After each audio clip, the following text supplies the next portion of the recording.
বাজারে গরুর মাংসের দাম কমাতে না পারার কারণ হিসেবে চাঁদাবাজি আর হাটের খাজনাকে দায় দিতে চান দেশের মাংস ব্যবসায়ীরা। এই দুটি বিষয় মীমাংসা করা না গেলে ক্রেতাদের ৩০০ টাকা কেজিতে মাংস খাওয়ানো যাবে না বলেও তাদের ভাষ্য। আজ রবিবার ঢাকার সেগুনবাগিচায় রিপোর্টার্স ইউনিটিতে এক আলোচনা সভায় এমনটাই দাবি করা হয়েছে বাংলাদেশ মাংস ব্যবসায়ী সমিতির পক্ষ থেকে। অনুষ্ঠানে গরুর হাটের খাজনা সহজ করা এবং মাস্তানমুক্ত করার কথা বলা হয়। এছাড়া বাজারে মাংস কিনতে গেলে তাতে অনেকে হাত দেয়, সেই হাতে অনেক ধরনের জীবাণু থাকে, আর এভাবে হাতের জীবাণুগুলো মাংসে চলে যায়।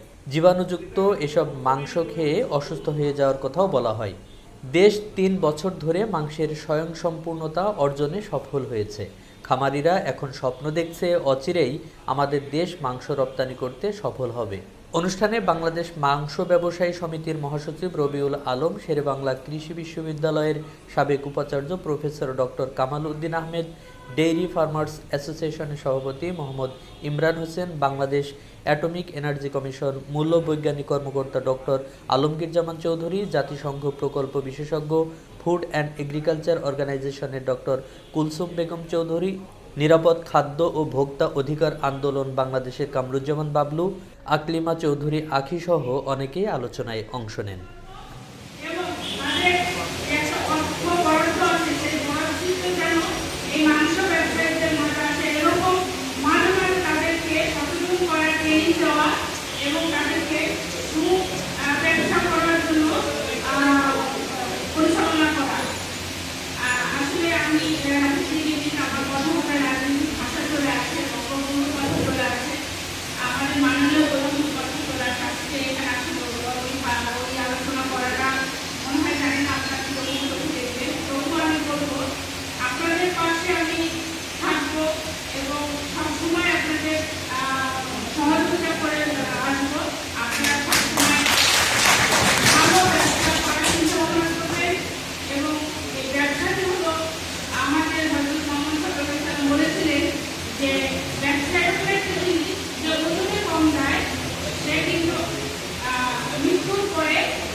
আপনাদের সামনে এই নিয়ে আলোচনায় আসেন ছাত্র শ্রমিক নেতা, যাকে আমি সেই ছোট থেকে শ্রমিকের মেহনতি মানুষের পক্ষে কাজ করতে দেখেছি, এখনো তিনি তার সুখ স্বাচ্ছন্দ্য পরিত্যাগ করে যেখানেই মানুষের পক্ষে দুটি কথা বলতে হয় সেখানেই হাজির হয়ে যান আবুল কালাম আজাদ।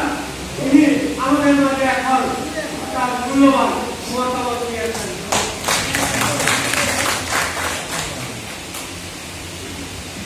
ধন্যবাদ।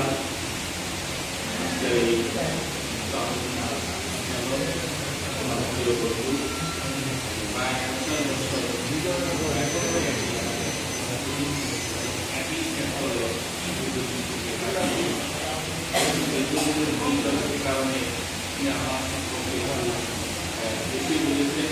আমি আসলে আপনার বলতে রাখি না এবং আমার সম্মানিত প্রধানমন্ত্রী ডক্টর কামালউদ্দিন স্যার এবং অফিস সভাপতি ডক্টর আলমগীর জামাত মজুরি, মুখ্য বৈজ্ঞানিক কর্মকর্তা বাংলাদেশের আমাদের দেশে যতগুলি শিল্প কলকারখানা যদি আদি শিল্প বলে তাহলে আমাদের দেশের আদি শিল্পের মধ্যে চামড়া, পাট, চা। জাতির পিতা বঙ্গবন্ধু দেশ স্বাধীন হওয়ার পরে যখন একজন বিদেশি সাংবাদিক তাকে জিজ্ঞাসা করেছিল যে আপনি বা তুমি যে এই একটা মানে এই অবস্থার মধ্যে এত লোক তোমার দেশে তুমি কি করে দেখা চালাবা, কি তোমার সম্ভব, তখন বঙ্গবন্ধু খুব জোরকথায় বলেছিলেন আমার পাট আছে, চা আছে, চামড়া আছে এবং আমার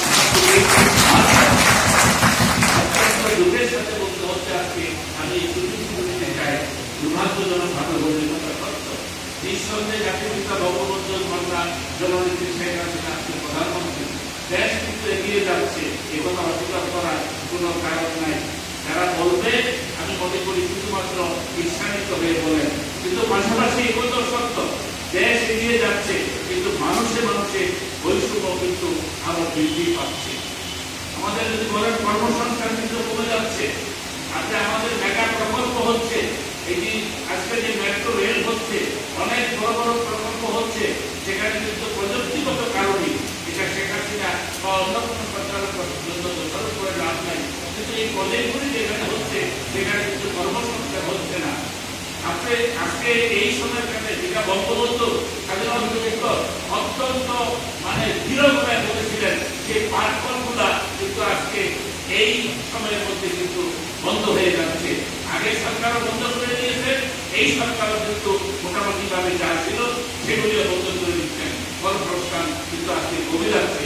আমি আজকে আবার চামড়া শিল্প এই কথা কিন্তু আপনাদের কেউ বিপদ করতে পারবেন না। যে চামড়াটা আমাদের দেশের প্রোডাক্ট, আমাদের দেশের যত শিল্প তার মধ্যে আদি শিল্পের মধ্যে এটাই হলো যে আমার দেশের রমণীকের উপর যে শিল্প সেটা হলো চামড়া শিল্প। দুর্ভাগ্যজনক ভাবে আজকে রঞ্জুত ভাই অথবা তার সংগঠন অথবা আপনারা এখানে খুব সংক্ষিপ্ত ভাবে হলো প্রতিটি বিষয় অত্যন্ত সুন্দর ভাবে কাজ করেছেন, উল্লেখ করার চেষ্টা করেছেন। আজকে কেন ভাই বন্ধু বক্তব্য দিয়েছেন উনি ব্যবসা করেন, উনি ব্যবসার যুক্তিতে বলছেন, আমি কোনো কন্ট্রাডিকশনে যাব না। নিঃসন্দেহে আমাদের দেশে সব ক্ষেত্রে এখন ইম্পোর্ট হচ্ছে, এটাকে আপনি বাধা দিয়ে রাখতে পারবেন না, ইম্পোর্ট হবে।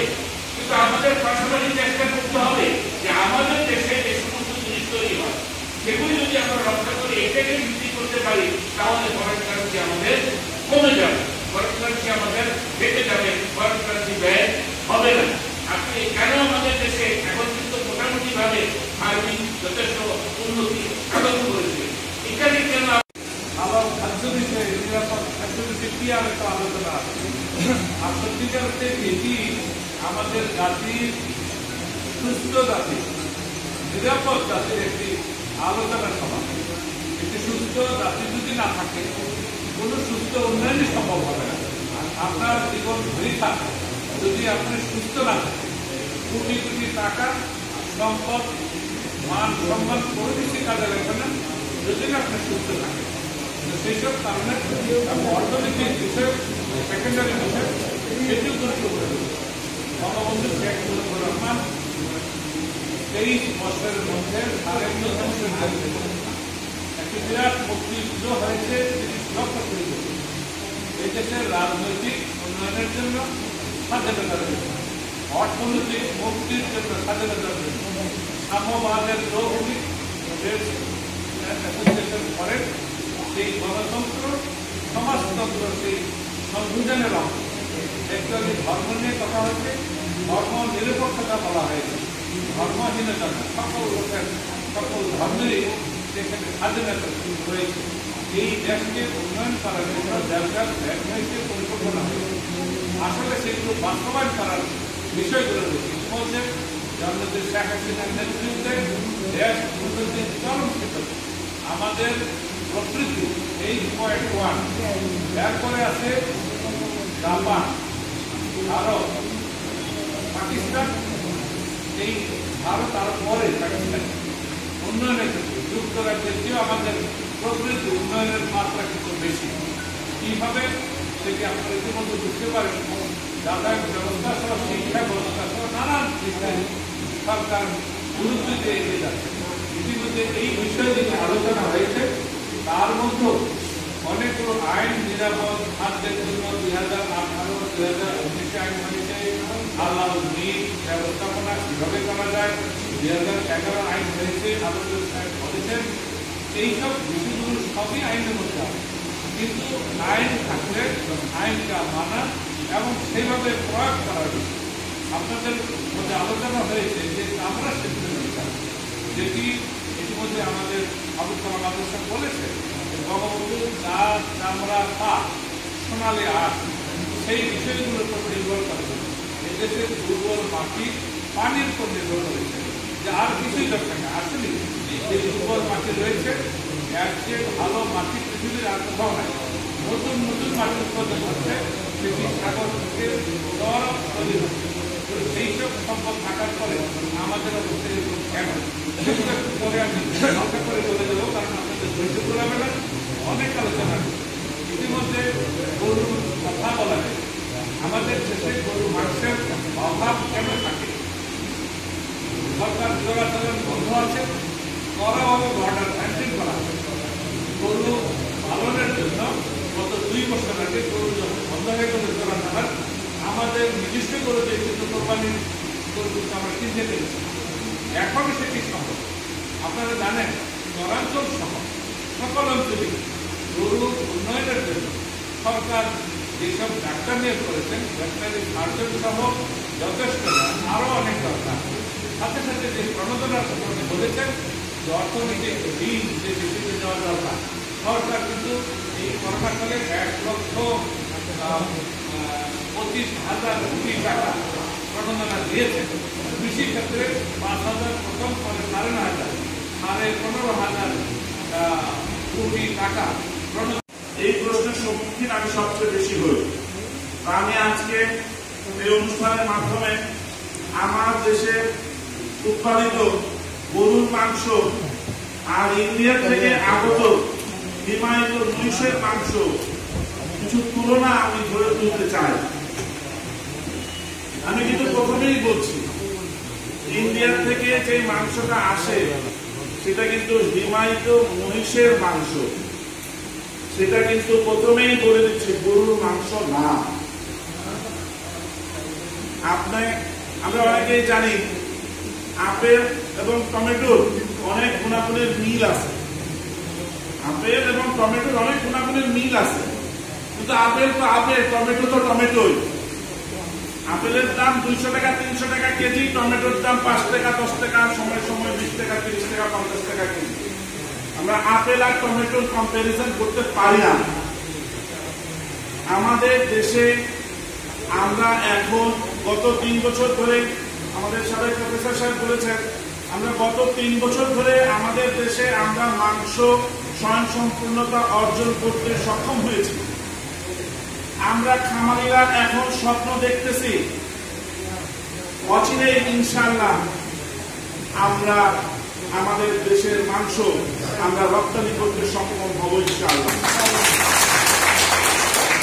মাংস রপ্তানি করার জন্য যেই সব ক্রাইটেরিয়া দরকার আমাদের দেশ থেকে বেঙ্গল মিট মাঝে মধ্যে কিছু মাংস রপ্তানি করেছে। বেঙ্গল মিট মাংস রপ্তানি করার জন্য যে ক্রাইটেরিয়া ফুলফিল করতে হয়েছে, আমরা বাংলাদেশ সরকার বাণিজ্য মন্ত্রণালয়ের মাধ্যমে আমরা আবেদন করেছি যে আমাদের দেশে ইন্ডিয়া থেকে যে হিমায়িত মহিষের মাংসটা আমদানি হচ্ছে সেই প্রোটোকল মেনটেন করা হোক। এটা মুসলমান হিসাবে, গোশতের ভোক্তা হিসাবে আমার অধিকার। ইন্ডিয়ার আমদানিকৃত মহিষের মাংস, হিমায়িত মহিষের মাংস অনেক সময় প্রশ্ন উঠে থাকে তা আসলে হালাল না হারাম। মালয়েশিয়ান একটা কোম্পানি আছে জাকির, ওই যে হালাল যে চিহ্নটা আমরা দেখি না আরবিতে লেখা, ওইটার প্যাটেন্ট শুধু ওনাদের কাছেই আছে। এবং ওয়ার্ল্ডে নট অনলি ইন মালয়েশিয়া, আমেরিকাতে, সুইজারল্যান্ডে, অস্ট্রেলিয়াতেও যদি কেউ হালাল কোনো কিছু উৎপাদন করতে চায় তাহলে FHCB, foreign halal certification body governed by Zakir, তাদের কাছ থেকে এই সনদটা নিতে হয়, এই হালাল সার্টিফিকেশনটা নিতে হয়। আমি সন্দেহ পোষণ করতেছি যে ইন্ডিয়া থেকে যে হিমায়িত মহিষের মাংসটা আমদানি হয় সেটাতে জাকিমের সার্টিফিকেট নাই।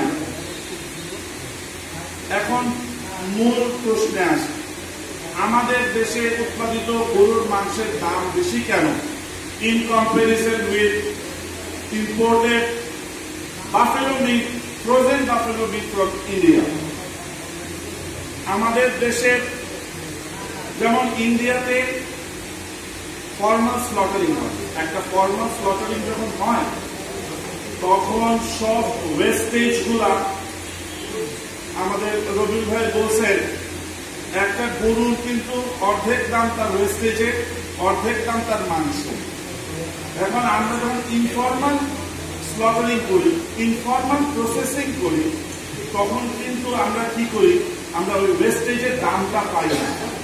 যে পেনিস, টেস্টিস, ভুঁড়ি, নাড়ি, তারপর রক্তটাও অনেক উচ্চ মূল্যে বিক্রি হয়। আমাদের দেশে কি কোনো রক্ত সংরক্ষণ হয়? হয় না। শিং সংরক্ষণ হয়? আমরা তো আমাদের দেশের প্র্যাকটিস কি, আমরা হাড়টা সহ মাংস খাই, হাড্ডিটা কি হয় আলটিমেটলি ডাস্টবিনে চলে যায়। যখন এটা ফর্মাল প্রসেসিং হবে তখন হাড্ডিটা আলাদা হয়ে একটা হাড্ডির প্রসেসিং এ চলে যাবে। হাড্ডিটা অনেক মূল্যবান কাজে ব্যবহার হয়। ক্যাপসুল জিলেটিন ব্যবহার হয়, তৈরি করা হয়। হালাল ক্যাপসুল জিলেটিন তৈরি করার জন্য এই হাড্ডির প্রয়োজন। হাড্ডি অনেক মূল্যবান একটা জিনিস, রক্ত অনেক মূল্যবান একটা জিনিস। রক্ত দিয়ে ব্লাড মিল তৈরি করা হয় for the poultry feed industry, এবং it's a high concentrate protein with high absorption rate. তো এই জিনিসগুলো যদি আমরা ফর্মাল স্লটারিং এর মাধ্যমে, আমাদের সরকার কাজ করতেছে আমাদের পাশাপাশি, আমাদের আরো বেশি সাপোর্ট দরকার। আমরা যদি এইরকম ফর্মাল স্লটারিং এর আওতায় আমাদের এই পুরো সেক্টরটা নিয়ে আসতে পারি, আমরা যদি এই যে আমাদের একজন চামড়া শ্রমিক ইউনিয়নের নেতা বলে গেলেন যে চামড়ার দাম এখন 300 টাকা, যে চামড়ার দাম ছিল 2500 টাকা। একটা গরু যেটা থেকে 100 কেজি আমরা মাংস আহরণ করতে পারি, সেটা চামড়া যদি 2500 টাকা বিক্রি হয় তাহলে 25 টাকা পার কেজিতে আমার মাংসের দাম কমে যায়। এখন 300 টাকা বিক্রি করতেছে, মানে 3 টাকা কমতেছে, পার্থক্য কত? 22 টাকা।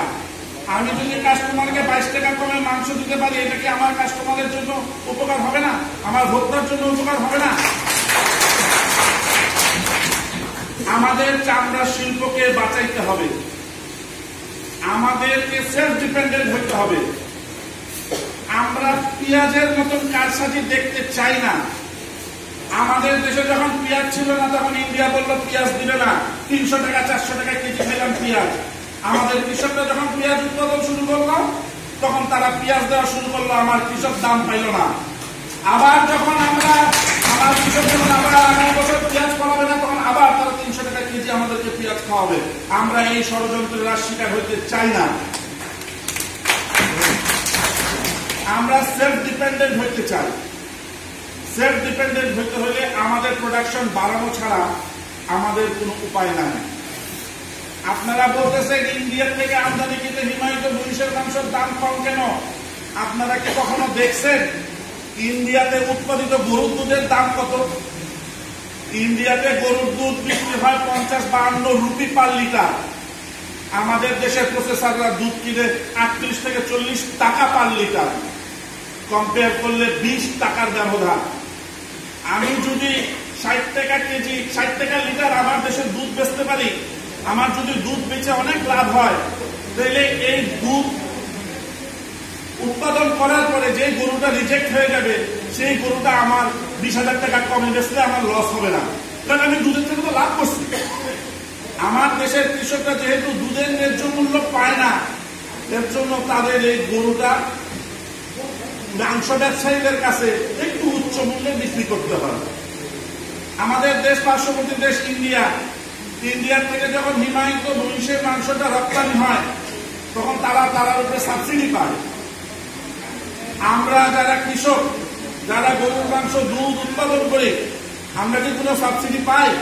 আমরা কোনো সাবসিডি পাই না।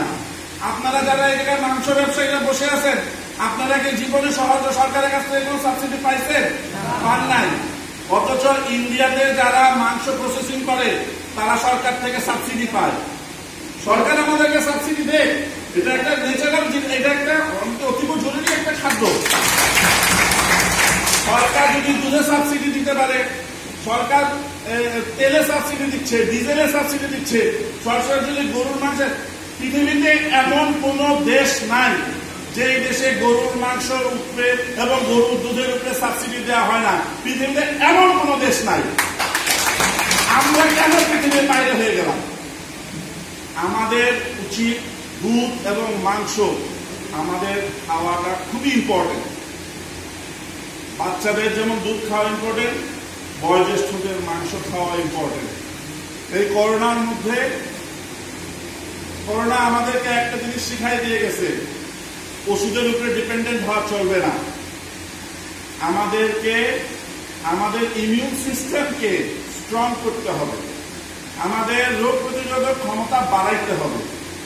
রোগ প্রতিরোধক ক্ষমতা বাড়াইতে হলে দুধ, ডিম, মাংসের কোনো বিকল্প নাই। দুধ, ডিম, মাংস সহজলভ্য করার জন্য সরকারকে আগায় আসতে হবে, সরকারকে ভর্তুকি দিতে হবে। আমি কয়েকদিন আগে, 3 মাস আগে গরুর খাদ্য কিনতাম 30 টাকা কেজি, এখন গরুর খাদ্যের দাম 48 টাকা কেজি। আমি তাইলে 500 টাকার গোস্ত 550 টাকা না বেচতে আমার পোষাবে কিভাবে? সরকার যদি একটু গরুর খাদ্যের উপরে যদি সাবসিডি দেয়, ভর্তুকি দেয়, আমি যদি সেই 30 টাকায় গরুর খাদ্য পাই, তাহলে আমি তো নিশ্চয়ই 500 টাকার গোস্ত 550 টাকা বেচতে হবে না, আমার 500 টাকা বেচতেও লাভ হবে। এই যে ইন্ডিয়া থেকে হিমায়িত মহিষের মাংস আসার কারণে এই যে আমাদের মাংস ব্যবসায়ীদের দোকানে কাটতি কমে গেছে, তার জন্য তো দোকানের খরচ কমে নাই, দোকানের ভাড়া একই আছে। আগে কাটতাম 5টা গরু, এখন কাটি 1টা, তো সব খরচ তো 1টা গরুর উপরে পড়লো। তাহলে আমি তো সব খরচ দিয়ে আমি মালিক হিসাবে তো আমার 10 টাকা লাভ করতে হবে, তাহলে আমি কিভাবে লাভ করবো? তাহলে তো 550 টাকার গরু বসতে 600 টাকা হয়ে যায়। আমার ম্যানেজার চালাইতে হবে, আমার লেবার চালাইতে হবে, আমার ইলেকট্রিক বিল দিতে হবে, আমার দোকান ভাড়া দিতে হবে। সুতরাং আমাদের এখন চিন্তা করতে হবে, চাঁদাবাজির বিরুদ্ধে আওয়াজ তুলতে হবে। কোনোভাবে এই শতকরা হারে হাসিল দিয়ে গরু কিনে আমাদের পোষাবে না। সরকারের পদক্ষেপ গ্রহণ করা উচিত, কিভাবে খামারিরা সরাসরি আপনাদের কাছে গরুর মাংস ব্যবসায়ীদের কাছে সরাসরি আমরা গরু বিক্রি করব। আমরা কেন ব্যাপারীদের দরকার, কেন হাটের দরকার? আমরা খামারিরা গরু উৎপাদন করি, আপনারা মাংস ব্যবসায়ীরা মাংস প্রসেসিং করেন, আপনারা সরাসরি আমাদের কাছ থেকে কিনবেন। আমরা যদি এই মিডল মেইন চেইনটা যদি উঠাই দিতে পারি, তাহলে আমাদের এই জায়গায়ও কিন্তু 20-25 টাকা মাংসের দাম কমে যাবে। এইটাও আমাদের বৈশাখ সুন্দরভাবে পরিকল্পনা করে এটার একটা অনতিবিলম্বে একটা ব্যবস্থা নেওয়া উচিত।